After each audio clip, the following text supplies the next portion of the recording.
1818లో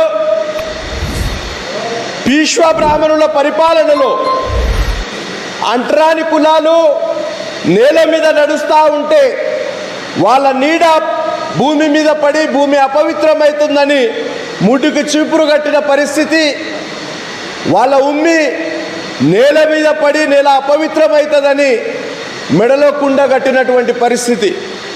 పీష్వా బ్రాహ్మణుల కాలంలో బ్రిటిష్ సైన్యంలో మహార్ రెజిమెంట్ బెటాలియన్ వెలిసింది. బ్రిటిష్ వారు మహర్లకు అవకాశం కల్పించారు. 500 మంది మాలలు కలిసి ఒక బెటాలియన్ నిర్మాణం చేశారు. పీష్వా బ్రాహ్మణులతో యుద్ధం ప్రకటించారు. ఆ యుద్ధం ప్రకటించినప్పుడు సీరూర్ నుండి భీమా కోరేగావ్, భీమా నది ప్రవహించే ప్రాంతం దగ్గర ఒక ఊరుంది, దాని పేరు కోరేగావ్. భీమా నది ఉండడం చేత దాన్ని భీమా కోరేగావ్ అన్నారు. భీమా నది తీర ప్రాంతాల యుద్ధం. పీష్వాల రాజు సేనాధిపతి బాపు గోఖలే ఆధ్వర్యంలో 28,000 మంది పేష్వాల సైన్యాన్ని నిలబెట్టాడు. ఇటు మహార్ రెజిమెంట్ బెటాలియన్ నుండి వచ్చినటువంటి 500 మంది మహార్ సైనికులు, మాల సైనికులు యుద్ధ భూమికి చేరుకున్నారు. ఇక యుద్ధం చేయాలి.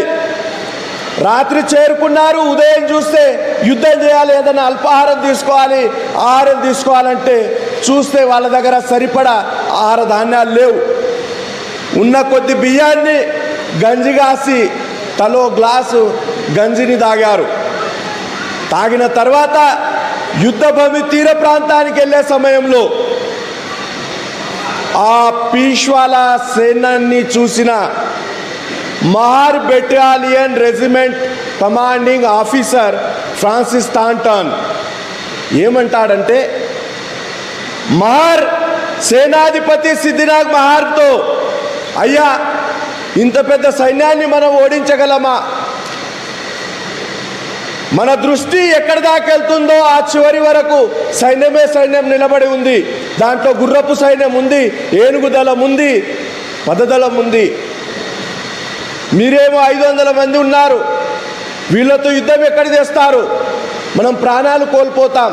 కాబట్టి పదండి పారిపోదాం, పారిపోయి ప్రాణాలని రక్షించుకుందామని Mahar regiment battalion commanding officer Francis Thornton Mahar సేనాధిపతి సిద్ధినాగ్ మహార్తో అంటే, సిద్ధినాగ్ మహార్ అంటాడు, సార్ నువ్వు భయపడ మాకు, నువ్వు యుద్ధం చేయమాకు, నువ్వు యుద్ధం చేయాల్సిన అవసరం లేదు, నువ్వు నిలబడ్డ చోటనే నిలబడి చూడు, ఈ మహార్క బచ్చా ఈ యుద్ధం చేసి చూపెడతాడు. మా రక్తంలో చివరి బొట్టు ఉన్నంత వరకు మేము ఈ యుద్ధం చేస్తాము, యుద్ధం గెలిపించి నీకు చూయిస్తామని ఆ మాలల సేనాధిపతి సిద్ధినాగ్ సవాల్ చేస్తున్నాడు తన కమాండింగ్ ఆఫీసర్కు. తన మొత్తం 500 మంది సైన్యాన్ని ఒక దగ్గర తీసుకొచ్చి వాళ్ళతో అంటాడు, రే పీష్వా బ్రాహ్మణుల కాలం మన బ్రతుకులేనా? ఇంత అవమానపూరిత బ్రతుకులు బ్రతుకుతున్నటువంటి మన సమాజం కాలం మనకు ఒక అవకాశం ఇచ్చింది. ఈ కాలం ఇచ్చినటువంటి అవకాశాన్ని సద్వినియోగం చేద్దాం. ఈ పీష్వాలను అంతమొందించి మన జాతిని విముక్తి చేద్దాం. పీష్వాల యొక్క అరాచక పాలనను అంతమొందిద్దామని 500 మందితో సవాల్ చేస్తాడు. 500 మంది యుద్ధ భూమిలో దిగుతారు. సాయంత్రం సంధ్యావేళ పరిస్థితులు ఎలా ఉంటాయంటే, ఇది నేను చెప్పట్లేదు, ఆ యుద్ధాన్ని ప్రత్యక్ష సాక్షిగా నిలబడి చూసినటువంటి కమాండింగ్ ఆఫీసర్ ఫ్రాన్సిస్ థాంటన్ రాసిన పుస్తకం నుండే చెప్తున్నా. నేను అబద్ధం చెప్పలేదు. భీమా కోరేగావ్ సాక్షిగా ఆ స్తూపమే ఉంది, మహార్ అమరవీరుల యొక్క పేరు మీద నిలబెట్టిన స్తూపం. అది చారిత్రాత్మక ఆధారం. ఆయన ఫ్రాన్సిస్ థాంటన్ ఏమంటాడంటే, సంధ్యాకాలం వేళ పరిస్థితులు ఎలా ఉన్నాయంటే ఆ భీమా నది మొత్తం రక్తంతో ప్రవహిస్తుంది. పీష్వా బ్రాహ్మణుల సైన్యం తన ప్రాణాల్ని రక్షించుకోవడానికి ఒకడే పరిగెడుతూ ఉన్నారు. అక్కడ వేల శవాల కుప్పలు పడి ఉన్నాయి, రక్తపు నది ప్రవహిస్తుంది. సంధ్యావేళ మాలల సేనాధిపతి సిద్ధినాగ్ మహార్ పీష్వాల సేనాధిపతి బాపు గోఖలే తలను బర్చి నుండి బర్చి కత్తితో నరికి బర్చికి వేలాడదీసి యుద్ధం గెలిచారని ప్రకటన చేస్తాడు. 500 మంది మహర్ సైనికుల్లో 23 మంది అమరులయ్యారు. అమరులైనందుకు అక్కడ కమాండింగ్ ఆఫీసర్ వాళ్లకు గుర్తింపుగా అతను అక్కడ స్తూపాన్ని నిర్మాణం చేశాడు. మిగతా సైనికుల మనకు పేర్లు తెలుసా? వాళ్ళు ఎక్కడైనా పేరు కొరకు పోరాటం చేశారా? ఎవరికైనా తెలుసా? వారు పేరు కొరకు పోరాటం చేయలేదు. వాళ్ళు జాతిని విముక్తి చేయడం కొరకు పోరాటం చేశారు. బాబాసాహెబ్ అంబేద్కర్ గారి యొక్క మహాచెరువు పోరాటంలో బ్రాహ్మణీయ శక్తులు అక్కడ వచ్చినటువంటి మాలల మీద దాడి చేసినాయి. అక్కడ గాయపడ్డ మాలల పేర్లు మీకు తెలుసా? వాళ్ళు పేర్ల కొరకు పాకులాడలేదు. బాబాసాహెబ్ నాయకత్వాన్ని బలపరచడానికి, ఆ నీటి హక్కును సాధించడానికి పోరాటం చేశారు. బాబాసాహెబ్ కాళారామ మందిర ప్రవేశ పోరాటం చేసినప్పుడు బ్రాహ్మణీయ శక్తులు బాబాసాహెబ్ను రాళ్ళిసిరి కొట్టే ప్రయత్నం చేస్తూ ఉంటే బాబాసాహెబ్ మీద ఎటువంటి దాడి జరగకూడదు, బాబాసాహెబ్కు గాయం కాకూడదని అక్కడ ఉన్నటువంటి మాలలందరూ గుమిగూడి రౌండప్ చేసుకొని ఆ రాళ్ల వర్షం తన వీపుల మీద స్వీకరించి ఆ గాయపడినటువంటి ఆ మాలల పేర్లు తెలుసా మీకు? తెలియదు. బహిష్కృత హితకారిణి సభలో వచ్చినటువంటి అక్కడ వేల మంది మాలల సంఖ్య, వాళ్ళ పేర్లు తెలుసా మీకు? తెలియదు. బాబాసాహెబ్ ధమ్మక్రాంతి సమయంలో దేశం నలుమూలల నుండి తినడానికి కూడు లేనటువంటి నా మాల జనం కాలిబాటన బాబాసాహెబ్ ఇచ్చినటువంటి ఆ ఛాలెంజ్ను స్వీకరిస్తూ బాబాసాహెబ్ బౌద్ధ ధమ్మక్రాంతికి నాగ్పూర్ బయలుదేరారు. సుమారు 7 లక్షల మంది ఆ ధమ్మ విజయంలో పాల్గొన్నారు. ఆ 7 లక్షల మంది పేర్లు తెలుసా? చరిత్రలో ఇన్ని అవకాశాలు మనకు దక్కినాయి, ఇన్ని హక్కులు మనకు దక్కినాయి, ఇంత స్వేచ్ఛ బ్రతుకులు మనం బ్రతుకుతున్నాం అంటే అనేక మంది, వేల మంది త్యాగాల ఫలితమే ఈ జీవితాలు నిర్మాణమైనవి. నీ జీవితం కొరకు బాబాసాహెబ్ అంబేద్కర్ 4 పిల్లల్ని త్యాగం చేశాడు. రమేష్ పోయాడు, రాజరత్న పోయాడు, గంగాధర్ పోయాడు, ఇందు అనే అమ్మాయి పోయింది, తక్కువ వయస్సులో తన సతీమణి రమాబాయి అంబేద్కర్ పోయింది.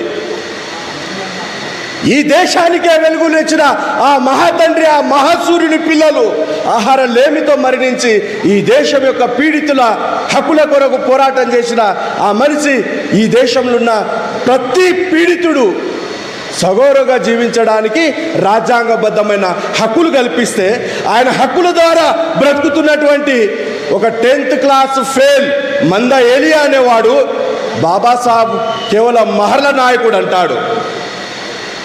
మీ నోర్లకు పైరాలసిస్ వచ్చిందా? మీ శరీర భాగాలు పడిపోయా? ఇండిపెండెంట్ లేబర్ పార్టీ ఆధ్వర్యంలో 1937 ఎలక్షన్ జరిగితే ఒక సోకాల్డ్ నేషనలిస్ట్ హర్జన పార్టీ నాయకుడు నా దగ్గర వచ్చాడు. నా కులానికి ఇన్ని సీట్లు ఇమ్మన్నాడు. బాబాసాహెబ్ రాస్తున్నది నేను కాదు, ఇది నా కులానికి ఇన్ని సీట్లు కావాలి అని ఒక సోకాల్డ్ నేషనలిస్ట్ హర్జన పార్టీ నాయకుడు వచ్చి నాకు అడిగాడు. నేను ఇటువంటి వారిని పిక్ రన్ థీవ్ అంటాను. ఏమంటాను? అవకాశవాద దొంగ అంటాను. నేను మహచ్చరు నీటి పోరాటం చేసిన, నా పోరాటంలో ఈ సోకాల్డ్ నేషనలిస్ట్ హర్జన పార్టీ నాయకుడు ఎక్కడ రాలేదు. నేను కాళారామ మందిర ప్రవేశ పోరాటం చేసిన, ఈ పోరాటంలో కూడా వాడెక్కడ భాగస్వామ్యం తీసుకోలేదు. నేను బహిష్కృతితకారిని సభ నిర్వహించిన, వాడెక్కడ అక్కడ రాలేదు, పోరాటంలో భాగం పంచుకోలేదు, కనీసం మద్దతు తెలపలేదు. నా పోరాటంలో ఎక్కడ మద్దతు తెలిపినటువంటి ఒక వ్యక్తి వచ్చి నా కులానికి ఇన్ని సీట్లు అడగడము ఇది అవకాశవాద దొంగతనమే అవుతుంది. అటువంటి వాళ్ళను నేను అవకాశవాద దొంగ అని అంటా అని బాబాసాహెబ్ తన రచనలో చెప్పుకున్నారు. 1932లో పూనా ప్యాక్ట్ జరిగింది. పూనా ప్యాక్ట్లో ఇటు గాంధీ అండ్ గాంధీ టీం, ఇటు బాబాసాహెబ్ టీం కూర్చున్నారు. రిజర్వేషన్ల మీద చర్చ జరిగింది, అన్ని అంశాలు రాశారు. జగ్జీవరావు కూడా ఆడనే ఉన్నాడు కదా. నువ్వు మా నాయకుడు బాబాసాహెబ్ కాదు జగ్జీవరావు అంటున్నావు కదా. జగ్జీవరావు పూనా ప్యాక్టులో గాంధీ పక్కనే ఉన్నాడు. ఉండడమే కాదు, జగ్జీవన్ రామ్, ఎంసీ రాజా మాకు ప్రత్యేక నియోజకవర్గాల కంటే గాంధీ ప్రాణాలే ముఖ్యం, మాకు ఎటువంటి రిజర్వేషన్లు అవసరం లేదన్నాడు. ఏమన్నాడు? బాబాసాహెబ్ రౌండ్ టేబుల్ కాన్ఫరెన్స్లో బ్రిటిష్ వాళ్ళతో పోరాటం చేసుకొని ప్రత్యేక నియోజకవర్గాలను తీసుకొస్తే ఈ సోకాల్డ్ నేషనలిస్ట్ హరిజన పార్టీ నాయకుడు జగ్జీవన్ రామ్ నాకు గాంధీ ప్రాణాలు ముఖ్యం, నాకు ప్రత్యేక నియోజకవర్గాలు అవసరం లేదని జగ్జీవన్ రామ్ మరి ఎంసీ రాజా ఇద్దరు గాంధీ పక్కన వెళ్ళి సంతకాలు చేశారు. అసలు రిజర్వేషన్లే అవసరం లేదు అని చెప్పినటువంటి ఆ నీచుణ్ణి బాబాసాహెబ్ పక్కన పెట్టడం బాబాసాహెబ్ను అవమానించడం కాదా? నువ్వు జగ్జీవన్ రావు నాయకుడు అంటే చాలా ఓపెన్గా చెప్తున్నా. జగ్జీవన్ రావు రాజ్యాంగ సమితిలో 4 కమిటీలకు నాయకత్వం వహించాడు. కాన్స్టిట్యూయెంట్ అసెంబ్లీలో లేదా కాన్స్టిట్యూషన్లో జగ్జీవన్ రావు ఎన్ని హక్కులు ఇచ్చాడో అన్ని మాదిగలు తీసుకోండి, బాబాసాహెబ్ ఇచ్చిన హక్కులు మాత్రమే మాకు పెట్టండి. కాన్స్టిట్యూయెంట్ అసెంబ్లీ డిబేట్స్లో భారత పార్లమెంట్, భారత గవర్నమెంట్ రిలీజ్ చేస్తుంది దాన్ని. అది ఇంగ్లీష్, హిందీ, ఈరోజు మరాఠీలో కూడా అవైలబుల్ వచ్చినాయి, తెలుగులో కూడా రావాలని నేను కొంతమందితో చర్చలు జరిపాను. జగ్జీవన్ రావు తీసుకొచ్చిన ఒక చర్చ లేదు, పీడిత హక్కుల గురించి మాట్లాడిన ఒక సందర్భం లేదు. అటువంటిది జగ్జీవన్ రావు లేనిది బాబాసాహెబ్ అంబేద్కర్ రాజ్యాంగ సమితిలో లేడంటే దుర్మార్గంగా ఈ 10th క్లాస్ ఫెయిల్ వ్యక్తి ప్రచారం చేస్తే మీ నోర్లకు, మీ నాలుకకు పైరాలసిస్ వచ్చినట్టు 30 సంవత్సరాల నుండి స్తబ్దంగా ఉన్నారు మీరు. ఆ రోజు తిరగబడి ఉంటే ఈ ధైర్యం సాహసం చేసేవాడు కాదు, అబద్ధపు చరిత్రను మన మీద నిర్మాణం చేసేవాడు కాదు. ఆ రోజు తిరుగుబాటు చేసి ఉంటే రేవంత్ రెడ్డి ఆ సుప్రీంకోర్టు ఇచ్చిన గైడ్ లైన్స్ను కనీసం చదవకుండా మాదిగల వైపు ఏకపక్షంగా నిర్ణయం తీసుకునేటోడు కాదు. ఈ సభాముఖంగా నేను చెప్తున్నా, 1971లో మాదిగలు 25 లక్షలు ఉంటే మాలలు 21 లక్షలు ఉన్నారు. 71 మాట. అరే నిజమే కదా, మాలలు తక్కువ ఉన్నారేమో అని నేను కూడా ఆలోచించిన. విషయం ఏంటంటే మాల 21 లక్షలు ఉన్నారా? మాల నేత లేదా షాలే లేదా నేత కానీ వీళ్ళు 64,000 ఉన్నారు. మన్నే వీళ్ళు 50,000 ఉన్నారు. బ్యాగరి వీళ్ళు 24,000 ఉన్నారు. పరియ వీళ్ళు 28,000 ఉన్నారు. మహర్ వీళ్ళు 10,000 ఉన్నారు. మాలదాసు వీళ్ళు 28,000 ఉన్నారు. ఆది ఆంధ్ర 67,000 ఉన్నారు. ఆది ద్రావిడ 36,000 ఉన్నారు. విషయం ఏంటంటే మన నాయకులకు, మాల మహానాడు నాయకులకు స్పెషల్లీ మాల ఉపకులాలు అంటారు. ఎవరా నీకు ఉపకులం? మాలలు ఉపకులం ఉందా? తెలివి ఎడబెట్టుకొని మాట్లాడతారు మీరు. బుద్ధి ఉందా మీకు? కంచం పొత్తు ఉండి మంచం పొత్తు లేకపోతే ఉపకులం, అవునా? కంచం పొత్తు ఉండి మంచం పొత్తు లేకపోతే ఉపకులం. నా బామర్ది నేత కానీ నేను మహార్, మా బామర్ది మీ నల్గొండనే అత్తారు, వాళ్ళు మాల. ఎక్కడ ఆటంకాలు లేవే. ఆది ఆంధ్ర అనేది మాలలను గౌరవంతో పిలిచిన పేరు. ఈ వ్యవస్థ దుర్మార్గంగా ఆది ఆంధ్ర అనే కులమే తయారు చేసింది. విషయం ఏంటంటే మాలల్లో ఉపకులాలు లేవు, అనుబంధ కులాలు కూడా అనరాదు. కానీ వాళ్ళు ఇచ్చినటువంటి సంఖ్యను పరిగణలోకి తీసుకోవడానికి అనుబంధ కులం అన్నా, వృత్తిరీత్యా అతడు చేసే వృత్తిని బట్టి అతడికి పిలవడం జరిగింది. ఇప్పుడు పంబాల ఏదో పేరు పిలిచిరు, కవి గాయకుడు అని. పంబాల వృత్తి వైద్యం, జమడికం, పౌరహిత్యం. అతని కులమేంటి? మాల. ఊర్లో ఏమని పిలిచిండ్రు? పంబాలోళ్ళని. తలారి వృత్తి, తలారి వృత్తి రాజుల కాలంలో సైనికులకు దోషులకు శిక్ష వేయడానికి తలలు నరకడానికి ఉన్నటువంటి ఆ వర్గం. ఆ తర్వాత కాలంలో ఎవరైనా చనిపోతే వాళ్ళ షహాలను శాస్త్రీయబద్ధంగా దహనం చేసిండ్రు. అతడి కులం ఏంటి? మాల. వృత్తి ఏంటి? తలారి వృత్తి.